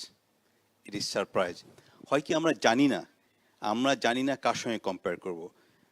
Of course Mahtab ভাই তার কষ্টের কথা বললেন, শেজাদ মুনিম কষ্টের কথা বললেন। আমরা জানি ইন্ডিয়া এত সুন্দর ইনভেস্টমেন্ট অপরচুনিটি, কিন্তু মাহতাব ভাই কখনোই বলেননি ভোদাফোন কিভাবে স্ট্রাগল করছে ইন্ডিয়ান মার্কেটে। শেজাদ মুনিম কখনোই বলেননি তার সে কষ্টের কথা বলেছে, but he didn't express his ROI much better than any reason, right? If I'm not wrong, that means the resiliency. British American Tobacco, of course, struggling, but British American Tobacco has to agree their ROI one of the best in the world, right? So same, এই জিনিসগুলো আমরা কিন্তু জানি না। আমরা of course আমাদের কষ্টের কথাগুলো বলি, বাট আমরা যখন কম্পেয়ার করতে যাই, আপনি যেটা বলেন তিতাস গ্যাসের কথা, অফকোর্স আমাদের গুড গভর্নেন্সের অভাব আছে। কার সঙ্গে কম্পেয়ার করছি আমরা? বেঞ্চমার্কটা কোথায়? আমি একটা খারাপ কথা বলি, খুব এটা বোধহয় খুব একটা শোভনও নয়, তারপরে আমি বলতে চাচ্ছি এই কারণে, নেইবারিং কান্ট্রিতে যখন রেপ নিয়ে এত কথা হচ্ছে, one of the celebrity says যে rape is nothing but unexpected sex. These are the difference between us and other people. We don't know how to sell, we don't know how to talk, these are the difference. আমরা খারাপ কথাটাকে বেশি বলি, আমরা বলি half empty glass than half full glass. আমরা যখন জানবো যে কার সঙ্গে আমরা তুলনা করছি, আমরা অবশ্যই নাম্বার 1, নাম্বার 2 নিউজিল্যান্ড, সুইডেনের সঙ্গে কম্পেয়ার করতে পারি না আমাদেরকে, বাট আমাদের মতো যে দেশগুলো তার সঙ্গে যদি আমরা কম্পেয়ার করি, আপনি অবশ্যই বুঝবেন আমরা কোথায়। Friend of mine recently invested in Ethiopia's, and ই সে যে আমি যে প্রত্যেক জায়গায় বলতে পারি যে হাউ কাম ইথিওপিয়াতে বিজনেস করা আমাদের থেকে better, their rating is better, who did this rating? He said, I have the experience, I have the bitter experience. I don't want to disclose the name, I'm sure the bankers know very well. The company is one of the largest textile group in Bangladesh. They invested in Ethiopia's. You can ask these MDs or directors their experience. Of course, we are just saying our, bad experience, but we don't know if you do the business in other part, how bad they are. So let's appreciate our capabilities. We are developing, definitely we'll develop, and we have to develop. Thank you. আমি এই বিষয়ে আমার একটু বলি। আপনি যেটা বলছেন যে গুড গভর্নেন্সের উপর আসলে আমি কথার নিশ্চয়ই আপনি খেয়াল করেছেন, আমি বলেছি আমরা কিন্তু উন্নত দেশ হয়ে যাইনি এখনো। We are trying to develop in every aspect including good governance. আর যে কথাটা উনি বলেছেন তার সঙ্গে আমি একটু যুক্ত করতে চাই, সেটি হচ্ছে আসলে এই শেজাদ মুনিম যে কথাটা বললেন বা মাহতাব যে কথা বললেন, আমি এটাকে অত্যন্ত গুরুত্ব দিই। কারণ হচ্ছে 100টা গেইনের যে আনন্দ, তার চেয়ে একটা পেইন অনেক বেশি এক্সক্রুশিয়েটিং হতে পারে। তো কাজেই এই দেশের লাভ হচ্ছে, আরেক দেশের তুলনায় আমি ভালো আছি, এটা আমার তুষ্টির বিষয় না। আমি জানি standard chartered they are making the best profit in this country. Doesn't matter. What matter? Yes, global operation, Bangladesh operation is the best. Doesn't matter. আমি যেটা জানতে চাচ্ছি সেটি হচ্ছে, am I the best? Not yet. আরেকজন খারাপ আছে, এটা আমার জন্য কোনো কিছুই পয়েন্ট অফ রেফারেন্স না। আমি এটা কখনো করি না। I don't give an example of other countries being worse than what we are. কার সঙ্গে কম্পেয়ার করি? আমার সঙ্গে কম্পেয়ার করি। My tomorrow has to be better than today. My today has to be better than yesterday. That is how we should, আমার চিন্তা। উনি যেটা বলেছেন ওনার পার্সপেক্টিভ দেবে, উনি ঠিক বলেছেন, কিন্তু আমি যেটা মনে করি এটা আপনাদের সঙ্গে শেয়ার করলাম। আর কোনো প্রশ্ন থাকলে আমরা হয়তো 1-2টা প্রশ্ন নিতে পারি, দেন উইল গো। সময় নেই, হ্যাঁ আপনি কিছু বলবেন? আরেকটা সেশন আছে, উই হ্যাভ সিন্স আরেকটা সেশন আছে। জি See, it's a long day for others. So, আমরা one-to-one আলাপ করতে পারি. You are more than welcome to visit my office anytime. তো আমরা এখানেই আলোচনা শেষ করি. তো প্লিজ করেন.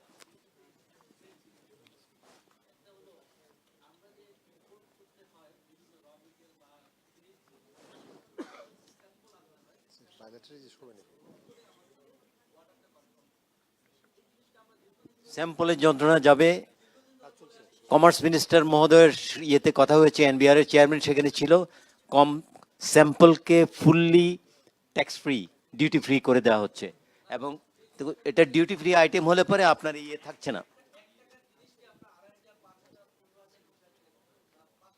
টাকার কোনো বিষয় নাই কারণ হচ্ছে তো ট্যাক্সেবল না so that's the kind of reforms coming তো আমার মনে হয় অন্যান্য বিষয়গুলো আমি আপনার শুনবো আপনি যদি মেহরবানি করে যে কোনো সময় আপনার সুবিধা মতো যদি আসেন আমি আপনার কাছে শুনবো তো সুবিধা হতে যদি সবাই শুনতে পারতো থ্যাংক ইউ সো মাচ তো আপনারা যারা এই অধিবেশনে এতক্ষণ অনেক ধৈর্য ধরে উপস্থিত ছিলেন আর আমাকে এত সহায়তা করেছেন আপনাদের সবাইকে ধন্যবাদ thank you all Thank you, honorable speakers, for a wonderful discussion. I request our respected guests to remain on stage, please. Now I request Mr. Riyad Hussain, Vice President DCCI, to come up on stage and distribute crests to our distinguished guests. At the very first, I request Mr. Riyad Hussain to hand over the crest to our session chair, Mr. Qazi M. Aminul Islam, Executive Chairman, Bangladesh Investment Development Authority, BIDA. And now the crest will be given to our keynote presenter of the session, Mr. Nasir Ejaz Bijoy, Country Chief Executive Officer, Standard Chartered Bank, Bangladesh.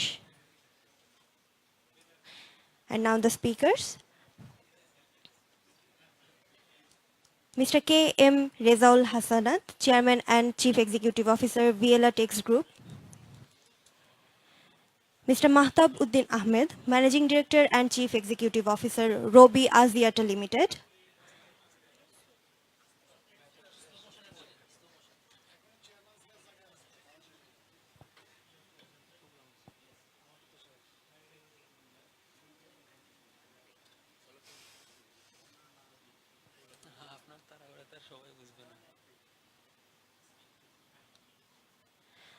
Speaker Mr. K. M. Rezaul Hasanat.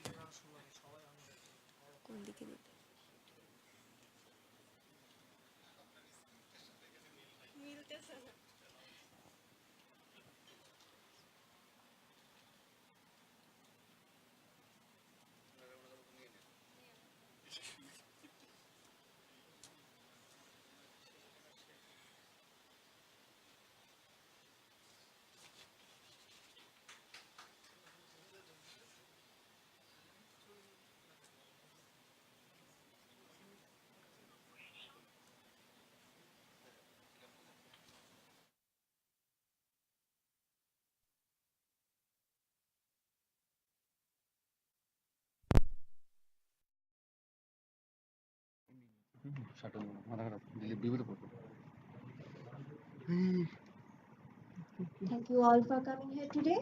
We request our every guest to come to Hall of Fame for our next session.